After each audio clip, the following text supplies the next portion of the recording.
Hi, I'm Mike Ryan. I'm the Executive Director of the Board of Elections in the City of New York. Thank you, poll site coordinators, for your participation in this training. As a coordinator, you're on the front lines, managing the poll sites and ensuring that every voter has the opportunity to have their voice heard and to cast their vote.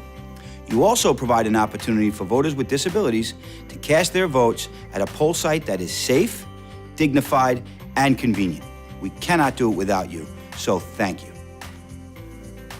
By the morning of an election day, a lot of hard work has gone into the preparation and setup of the city's poll sites. Ramps and platforms have been installed, signs have been hung, and steps have been taken to ensure that every voter, regardless of disability, is able to easily and safely access their assigned voting areas. And the problem is, things change during the busy voting day. Chairs and other obstacles are accidentally moved into the accessible routes. Voting equipment gets bumped out of place, and signs are flipped around by the wind or blown down. Most of this happens unintentionally. But the fact remains that throughout the day, these changes lead to many poll sites becoming inaccessible for some voters. In this video, we're going to talk about how to maintain accessibility of the polling sites throughout the day. In order to help you see areas of concern, try to see the polling place as a voter with a disability might experience it. Try to anticipate what issues they might have that you would normally overlook. Pay careful attention so that you'll recognize these common problems and know what to do when you see them. The first concept we need to understand is the accessible route. The accessible route is a continuous, unobstructed path connecting all of the accessible elements and spaces at the poll site. It's the route that is the easiest and safest way for people who use wheelchairs, scooters, walkers, and even people pushing baby strollers to get around to everywhere they need to go to vote. Exterior accessible routes always include the sidewalks and walkways leading to the accessible entrance and may include parking access aisles, curb ramps, and sometimes an exterior lift. Interior accessible routes will include corridors or hallways and doorways, plus certain aisles and clear floor spaces within the voting area. They may also include ramps, elevators, and platform lifts. You can imagine the accessible route as a red carpet that begins at the spot where a voter arrives that allows them to get to every place they need to go to vote. It's usually shown as a dashed line on the schematic plan of the site that's in the site coordinator's envelope, and it may be shown as a pair of dashed red lines leading through the voting areas on the floor plan. You'll notice that it connects the sidewalks and accessible parking to the entrance. From there, it goes down the corridors and into the voting area.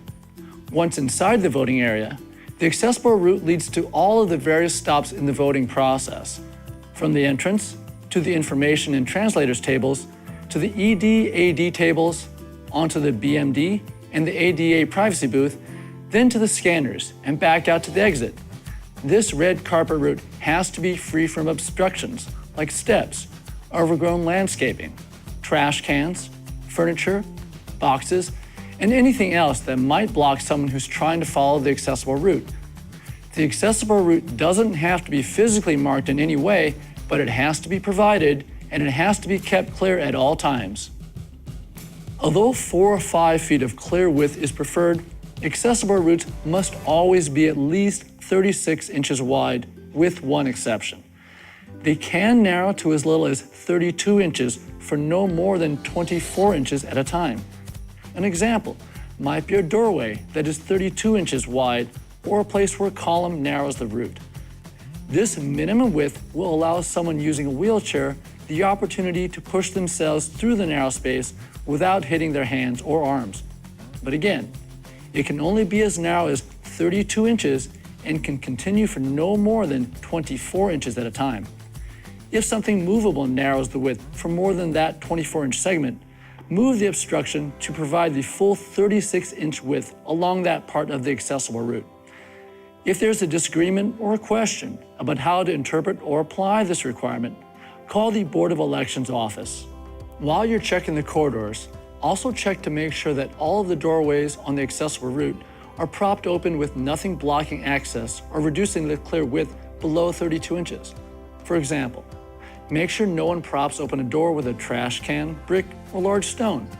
A prop door may be helpful, But if it's done with a trash can or anything else that's too large and that obstruction narrows the clear width, it is an obstacle itself. While this accessible route will have been set up at the beginning of the day, it is your job to walk the accessible route every 2 hours, using the ADA checklist to make sure it is maintained throughout the day, and to make sure these clearances are still provided. If you find anything obstructing the accessible route, move it immediately. Like voters using wheelchairs who can follow the accessible route, voters with vision loss like me will use what is called the circulation path. We cannot see the accessible route, so the circulation path includes the entire accessible route, but it's much bigger than just that. Usually, the circulation path includes all of the areas where voters can walk. It also includes the headroom above the walking surface up to the height of 80 inches. Many poll sites have protruding objects that are more than 27 inches above the floor where a cane can detect them, and less than 80 inches above the floor where they're above the voters' heads. If they're within the zone between 27 inches and 80 inches above the floor, and they hang off the wall more than 4 inches into the circulation path, they can be a problem.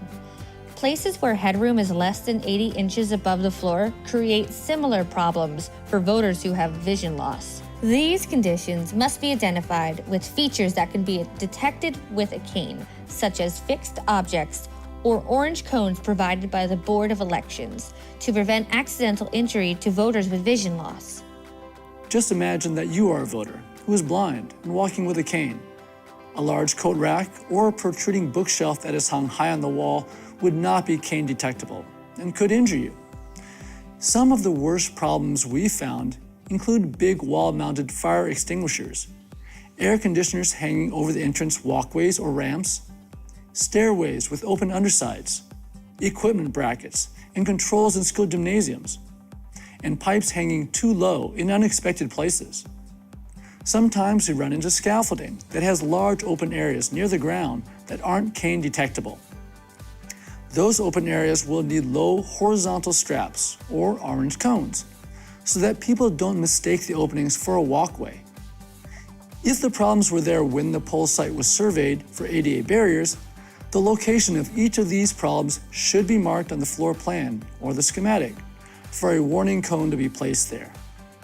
If you notice one that isn't identified on one of the drawings, go ahead and put something cane detectable under it. If placing a cane detectable element like an orange cone under a protruding object would narrow the required accessible route to less than 36 or 32 inches wide, and there's no other solution to protect voters with vision loss, the schematic will indicate an accessibility clerk will be stationed there to warn people to watch their heads. As you're doing your maintenance rounds every 2 hours, make sure these features have not been moved and are still correctly protecting voters from these head and arm bangers. For what it's worth, the cones will also help voters who are looking down at their smartphones or just not paying enough attention to where they're walking. Now that we know that the accessible route is clear from any obstructions and areas with low headroom and protruding objects are protected, we need to make sure that the electrical cords in voter areas are not tripping hazards. When the voting area is crowded, extension cords that cross voter areas may be hard to see, so they should always be covered with a thick mat or securely taped down wherever the voters can be expected to walk across them. It's also best practice to run any power cables outside of the 5x5 clear floor areas on the voter sides of the BMDs and ADA privacy booths to make turning around in those areas easier for everyone. By paying attention to these important details, you'll be able to catch each of these kinds of problems and fix them throughout the day. Then we'll all be able to vote on Election Day. This concludes our accessibility maintenance training. You might be assigned some additional responsibilities. Be sure to watch the rest of the accessibility training videos so you'll be ready to help when needed at your poll site. And we'll see you there for the next election. Thanks again for your service to the voters of the City of New York.